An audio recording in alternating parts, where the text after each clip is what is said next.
देखिए आज हम दो चर वाले रैखिक समीकरण युग्म, ये जो तीसरा चैप्टर है गणित का, इसका पहला उदाहरण करेंगे, जिसमें आपको दिया गया है x + 3y = 6 और 2x - 3y = 12। इसमें हमसे कहा गया है कि जांच कीजिए ग्राफ द्वारा कि ये समीकरण युग्म संगत है या नहीं। अगर संगत है तो ग्राफ द्वारा ही इसका हल ज्ञात कीजिए, ये हमसे कहा गया है। ठीक है, तो पहले हम क्या करेंगे, इसका ग्राफ खींचेंगे और ग्राफ खींचकर देखेंगे कि समीकरण युग्म संगत है कि नहीं है। समीकरण युग्म संगत कब होगा? जब ग्राफ में दोनों लाइनें एक दूसरे को काट दें, प्रतिच्छेद कर दें किसी एक बिंदु पर, तो उसे हम क्या कहेंगे? संगत कहेंगे। यही तो बताया वो पिछले क्लास में। ठीक है, देखो तो x + 3y = 6 और 2x - 3y = 12। ग्राफ सब लोग ग्राफ पेपर में ही खींचेंगे, ठीक, और नहीं तो फिर सही तरीके से खींच नहीं पाओगे। तो देखिए यहां से लिख लेंगे हल, और आपको जो पहला समीकरण दिया गया है x + 3y = 6, इसे यहां पर उतार लेते हैं। x + 3y = 6, ये आपका पहला समीकरण है। अच्छा, इसमें जब आप x = 0 रखेंगे, समीकरण नंबर 1 यही तो है, x = 0 रखने पर x का मान 0 हो गया, प्लस 3y = 3y = 6, 3 दूना y = 2। यहाँ आप बना लीजिए कॉलम x और y। x का मान कितना रखा तो y का मान 2 आया है। ठीक, अब इसके बाद नहीं, x = 0 रख दिए। अब क्या करोगे? y = 0 रखने, जब y = 0 रखोगे तो x + 3 × 0 = 6। 3 और 0 का गुणा 0, तो x = 6 आ गया। तो जब हमने y का मान 0 रखा तो x का मान 6 आ गया। इसके हमें दो मान मिल गए, दो बिंदु मिल गए, 0, 0, और 6, ये मिल गया। अब यहाँ पर ये समीकरण 1 था, ठीक है, इसे लिख सकते हैं समीकरण 1 से, और अब लिखेंगे समीकरण 2 से।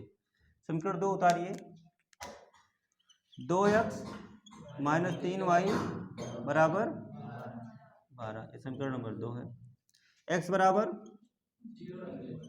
0 रखने पर, एक बार x का मान 0 रख दीजिए और एक बार y का मान। जब x का मान 0 करोगे तो ये पूरा पद 0 हो गया, सही है ना। और फिर ये क्या बचा? 3y = 12, तो 3 चौक y = यहाँ लिख रहा हूँ y = देखो ये माइनस इधर है, उधर चला जाएगा तो y = नहीं, माइनस ही रहेगा। ठीक है, ये माइनस इधर जाएगा, ठीक है, माइनस इधर से इधर चला जाएगा, माइनस ही रहेगा। वो इधर से इधर जाने का मतलब ये है कि दोनों तरफ आप माइनस से गुणा कर देंगे तो इधर माइनस माइनस प्लस हो जाएगा और इधर माइनस। या तो अगर ना समझ में आया हो, -3 इसके नीचे जाएगा, तब तो कटेगा। ठीक, जैसे ये -3 है तो ये -3 यहाँ पर जो था -3, चलो एक बार और समझा दे रहे हैं। ये हो गया, तो इसके बाद y = 12 बटे -3 एकम 3, 3 चौक, अब -4 बचा, तो यहाँ बना लीजिए कॉलम इसके लिए, ये x और ये y। तो x का मान कितना रखे हैं? y का मान -4 आया। अब क्या करोगे? y = 0, जब y का मान इसमें 0 रखोगे तो ये वाला पूरा 0 हो जाएगा, तो 2x = 12, 2x = 12, तो 2 छक, तो x = 6, तो x का मान आया 6। कब? जब y = देखो इसके बाद अब क्या मिला आपको? एक तो यहाँ पर देखो, इसके लिए बिंदु कौन से मिले? 0, 2 और 6, और इसके लिए कौन से बिंदु मिले? 0, -4 0। तो अब यहाँ पर हम आलेख खींचेंगे इसका। आलेख मतलब ग्राफ। देखो ये मान लीजिए हमारे पास x और y अक्ष है। अच्छा एक मिनट और देखो, यहाँ पर सब मान धनात्मक है x और y दोनों का, यहाँ y का ऋणात्मक है, तो इसको थोड़ा सा नीचे तक जाने देते हैं, ठीक है। ये मूल बिंदु हो गया, ये x डैश,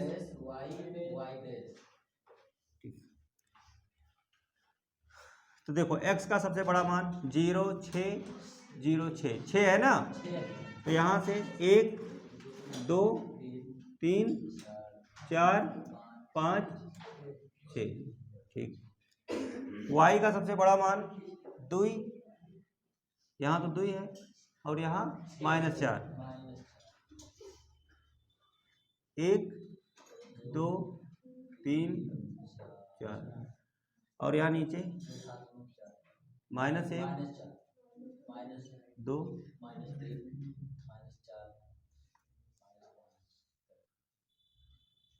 -4, -5, चलो ठीक, y डैश हो गया, सही है।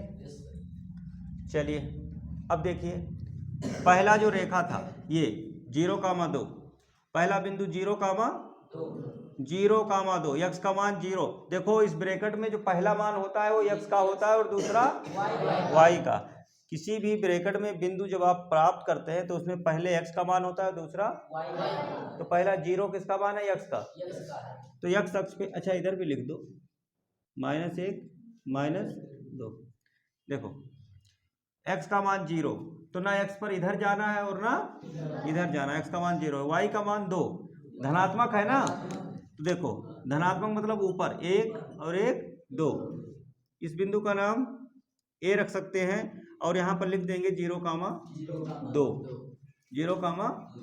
अच्छा दूसरा देखो x का मान 6, y का मान 0, x का मान 6 यही तो है और y का मान 0। y का मान 0 होने का मतलब है ना y अक्ष पर ऊपर जाना है और ना सीधा x अक्ष पर जाइए 6 तक, तो ये हो गया 6,0। समझ में आया?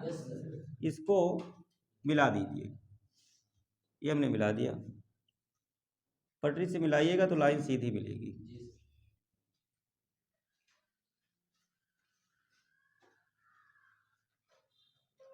ठीक, ये जो रेखा है ये किस समीकरण का है?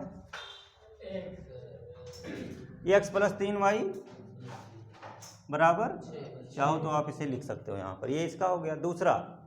दूसरा देखो 0,-4, x का मान 0, ना उधर जाना है ना इधर, और y का मान -4, नीचे जाओगे ना माइनस वाला मान नीचे जाएगा, तो 0, ये हो गया।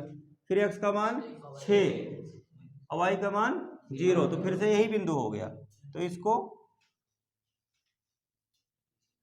इससे मिला दीजिए। बताओ ये दोनों रेखाएं एक बिंदु पर प्रतिच्छेद कर रही हैं या नहीं कर रही हैं? और ये इसका समीकरण 2x - 3y बराबर 12। इसका अगर दोनों रेखाएं प्रतिच्छेद कर रही हैं, ठीक है, तो इसका मतलब समीकरण युग्म कैसा है?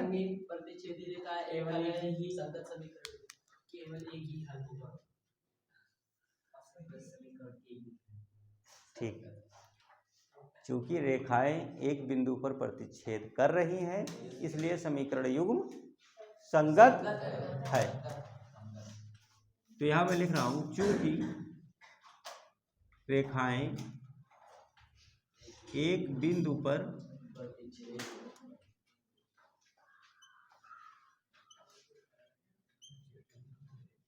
करती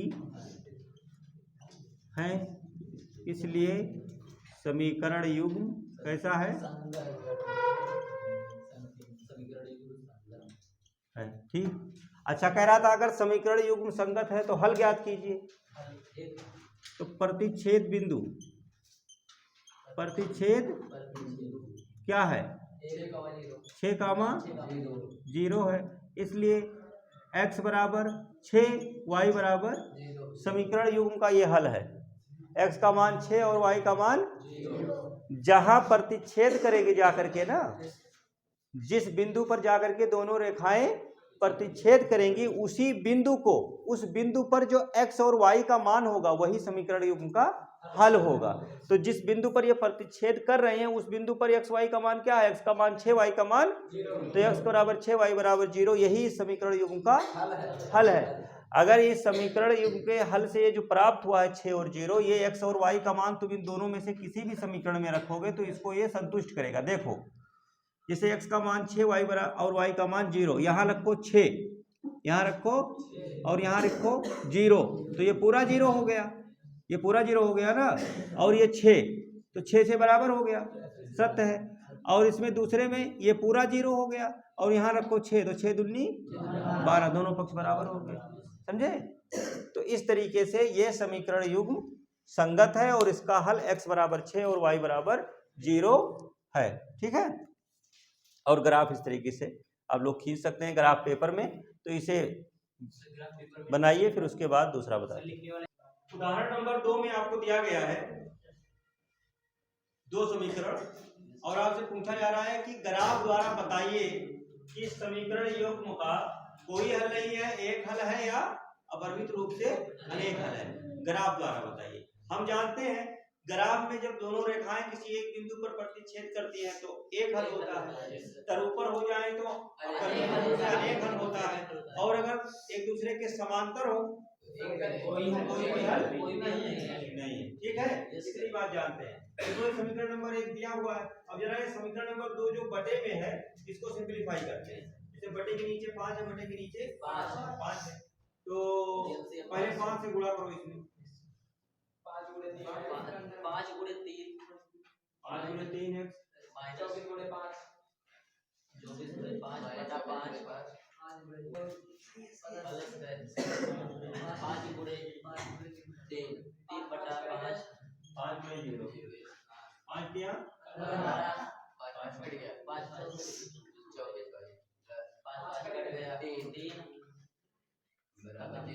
सही है। ये 15 24 3 किसी और से कट रहा है, कट रहा है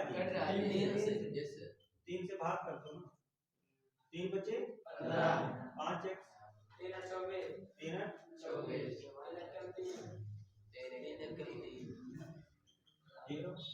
सर अगर किसी भी संख्या से कटे तो सर संख्या तो है नहीं कि किसी भी संख्या से काट सकते हैं। हाँ, सब कटना चाहिए, पर काटना होगा, ठीक है। सब में भाग करना है, रूल ये है कि इसमें किया तो इसमें भी सब में करना है। अब ये 5x माइनस 8y प्लस 1 बराबर 0, ये समीकरण 2 को हमने जब सिंपलीफाई किया तो ये इस रूप में आ गया, ठीक है ना। मान लें चाहे समीकरण नंबर 3 है तो वही, ठीक, थोड़ा सा हमने सिंपलीफाई किया इसमें, चाहे इसको समीकरण नंबर 2 ही कह दीजिए। अब बताइए, ये तो 5x माइनस 8y प्लस 1 बराबर 0, 5x माइनस 8y प्लस 1 बराबर 0 आ रहा है। दोनों रेखाएं दोनों समीकरण एक जैसे हैं, तो रेखाएं समांतर नहीं होंगी, समपाती ऊपर होंगे, ठीक है ना। जब दोनों समीकरण एक जैसे आ गए तो रेखाएं कैसी हो जाएंगी, समपाती, और जब रेखाएं समपाती होंगी तो हल कितना होगा, आश्रित समीकरण, समझ में आया। अब इसमें और ज्यादा करने की जरूरत नहीं है। तो हम यहाँ पर लिखेंगे क्योंकि समीकरण 1 और समीकरण 2 एक ही है, इसलिए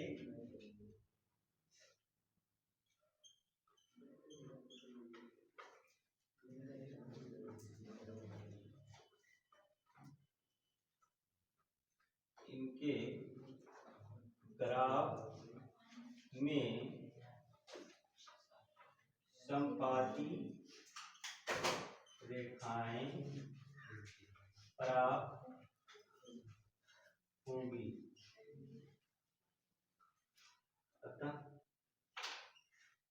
समीकरण युग्म का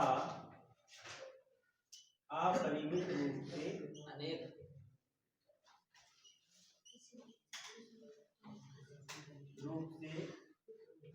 अनेक हल, अतः समीकरण युग्म के का अपरिमित रूप से अनेक हल होंगे। ठीक है, बस आपको इसे खींच के दिखाने की क्या जरूरत है, वैसे दिख रहा है। तो इसमें इतना कर दीजिए, हो गया। फिर इसके बाद अगला उदाहरण देखेंगे, इसे नोट कर लीजिए। देखिए उदाहरण नंबर 3 में आपसे कहा जा रहा है कि चंपा एक सेल में कुछ पैंट और स्कर्ट खरीदने गई। जब उसकी सहेलियों ने पूछा कि प्रत्येक के कितने नग खरीदे, नग मतलब संख्या, कई कई ठो, ठीक है, पूछा कि प्रत्येक के कितने नग खरीदे, तो उसने उत्तर दिया स्कर्ट की संख्या खरीदी गई पैंटों की संख्या की 2 गुनी से 2 कम है। स्कर्ट की संख्या खरीदी गई पैंटों की संख्या की 4 गुनी से भी 4 कम है। सहेलियों की यह जानने के लिए सहायता कीजिए कि चंपा ने कितनी पैंट और स्कर्ट खरीदी। तो हमें यह बताना है कि चंपा ने कितनी पैंट और कितनी स्कर्ट खरीदी। तो जो चीज़ हमसे पूछा जा रहा है उसी को क्या मान लेंगे, एक्स और वाई। पैंट और स्कर्ट की संख्या बतानी है ना, तो माना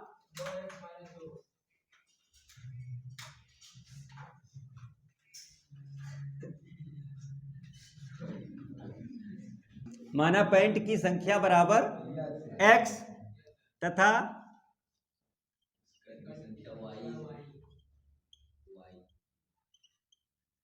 ये हमने मान लिया।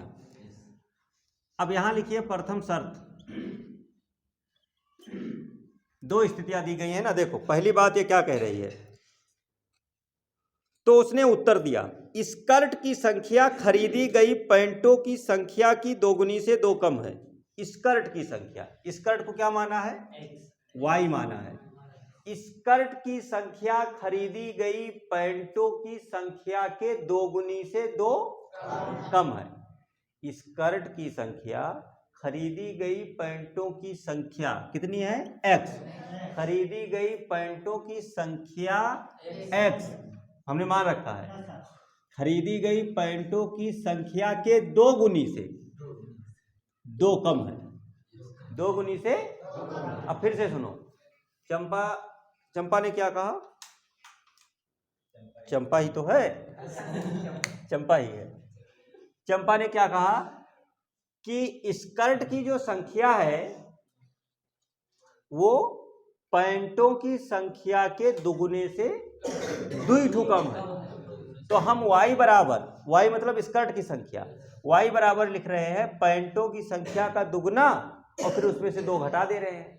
पैंटों की संख्या को 2 गुना करिए और उसमें से 2 घटा दीजिए, तो जो आएगा वो किसके बराबर होगा, स्कर्ट के बराबर होगा।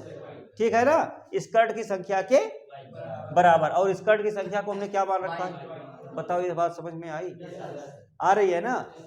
चंपा ने कहा स्कर्ट की संख्या पैंटों की संख्या के दुगुने से 2 कम है, तो हमने पैंटों की संख्या का दुगुना किया, उसमें से 2 घटा दिया और जो आया उसके बराबर क्या लिख दिया, y। y मतलब स्कर्ट की संख्या, यही तो हुआ। और दूसरी बात वो क्या कह रही है, ये समीकरण नंबर 1 हो गया, ये समीकरण नंबर। उसके बाद दूसरी शर्त में देखो,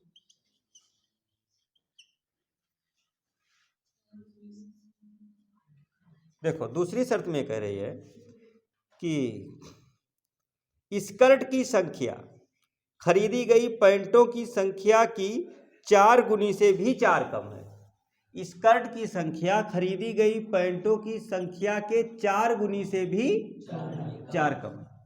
दूसरी बात कह रही है कि जो स्कर्ट की संख्या है वो पैंटों की संख्या के 4 गुने से 4 कम है, तो पैंटों की संख्या का 4 गुना किया, उसमें से 4 घटा दिया, किसके बराबर हो गया, y। मतलब स्कर्ट की संख्या। बस ये समीकरण बन गया। ठीक है, हमें यहाँ पर अब क्या चाहिए, x और y का मान चाहिए, ये समीकरण बन गया। और इसका हम क्या करेंगे, समीकरण 1 और समीकरण 2 का ग्राफ खींचेंगे, है ना। तो यहाँ अब लिखेंगे समीकरण 1 से y बराबर 2x माइनस 2, x बराबर 0 रखने पर, तो x बराबर जब 0 रखोगे तो y बराबर कितना आ जाएगा, जैसे यहाँ 0 रखोगे x की जगह पर ये पूरा खत्म हो जाएगा, और y बराबर 0 रखने पर जब y का मान 0 करोगे तो 0 बराबर 2x माइनस 2, यही तो होगा। ये 2x इधर लाओ तो माइनस 2x बराबर -2, माइनस माइनस कट गया 2/2, तो x बराबर 1। तो बताओ क्या मिला यहाँ पर हमें, एक्स वाई का मान। जब x का मान हमने 0 रखा तो y का मान, और जब y का मान 0 रखा तो x का मान 1 आया। एक तो ये मिल गया, ठीक है। अच्छा दूसरा देखो यहाँ पर कर दे रहे हैं, यहाँ से कर रहे हैं, ठीक है। समीकरण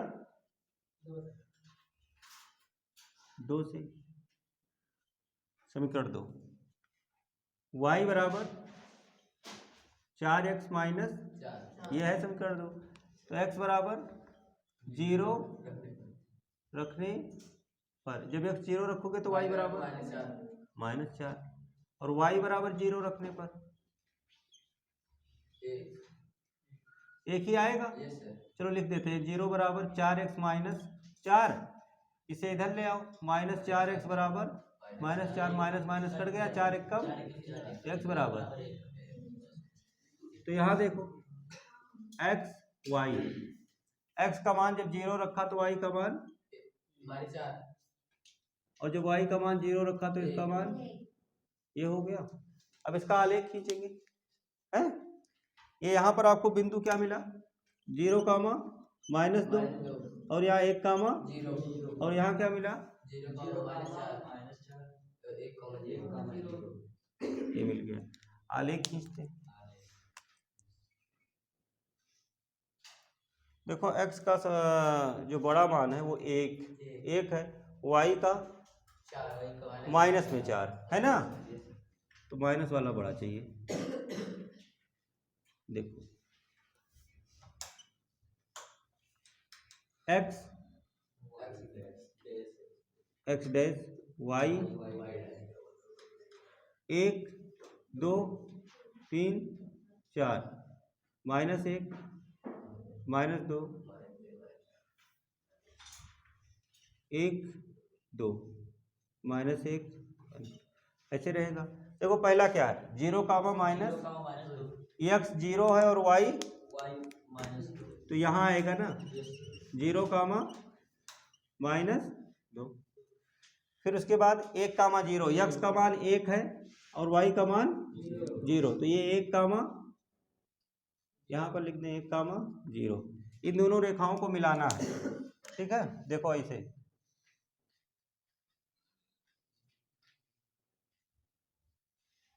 ये देखिए आपको ऐसे मिलाना है,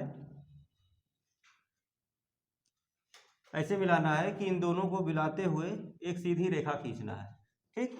ये इसका हो गया, और ये किसका है ग्राफ, समीकरण नंबर 1 का, y बराबर 2x।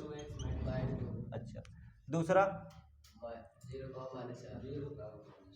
0, -4, x 0 और y, यही तो है, ये आपका है 0, इसके बाद x का मान 1 और y का मान 0, फिर से यही बिंदु आ गया। तो फिर से क्या करेंगे, इसको और इसको, ये देखो पटरी ले लेते हैं,